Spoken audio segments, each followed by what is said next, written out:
ಪವಿತ್ರ ಗೌಡ ಪುನರ್ ಪರಿಶೀಲನಾ ಅರ್ಜಿಯನ್ನು ಸುಪ್ರೀಂ ಕೋರ್ಟ್ನಲ್ಲಿ ಹಾಕೊಂಡಿದ್ರು. ಬಟ್ ಈಗ ಸಿಗ್ತಾ ಇರುವಂತಹ ಮಾಹಿತಿ ಪ್ರಕಾರ ಅರ್ಜಿ ವಜಾ ಆಗಿದೆ.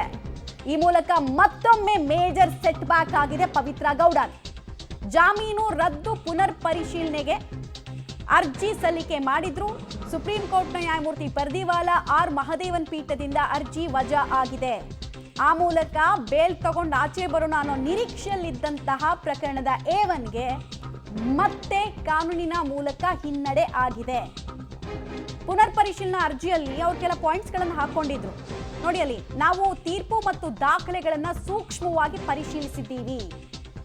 ಇದನ್ನ ನ್ಯಾಯಮೂರ್ತಿಗಳು ಅರ್ಜಿ ವಜಾ ಮಾಡಬೇಕಾದ್ರೆ ಹೇಳಿದ್ದಾರೆ.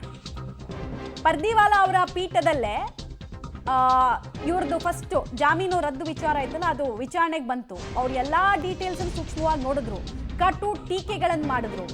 ಆಗ್ಲೂ ಕೂಡ ಸಿಂಗಲ್ ಪೇರೆಂಟು ಅದು ಇದು ಅಂದಾಗ ಅವ್ರು ಎಂಟರ್ಟೈನೇ ಮಾಡಿರಲಿಲ್ಲ. ಕ್ರೈಮ್ ಮಾಡೋ ವಿಚಾರದಲ್ಲಿ ಇವೆಲ್ಲ ಬರೋದೇ ಇಲ್ಲ ಅಂತ ಹೇಳಿದ್ರು. ಈಗ ಮತ್ತೆ ಸುಪ್ರೀಂ ಕೋರ್ಟ್ ಅಭಿಪ್ರಾಯವನ್ನು ವ್ಯಕ್ತಪಡಿಸಿದೆ, ಅರ್ಜಿಯನ್ನ ಕೂಡ ವಜಾಗೊಳಿಸಿದೆ. ಆ ಮೂಲಕ ಕಾನೂನಾತ್ಮಕ ಅವಕಾಶವನ್ನ ಬಳಸಿಕೊಳ್ಳಬಹುದು, ಸಪರೇಟ್ ಆಗಿ ಅರ್ಜಿ ಸಲ್ಲಿಸಿದ್ರೆ ಅಂತ ಹಾಕಿದ್ದ ಲೆಕ್ಕಾಚಾರಕ್ಕೆ ಹಿನ್ನಡೆ ಆಗ್ತಾ ಇದೆ. ನಾವು ತೀರ್ಪು ಮತ್ತು ದಾಖಲೆಗಳನ್ನು ಸೂಕ್ಷ್ಮವಾಗಿ ಗಮನಿಸಿದ್ದೀವಿ.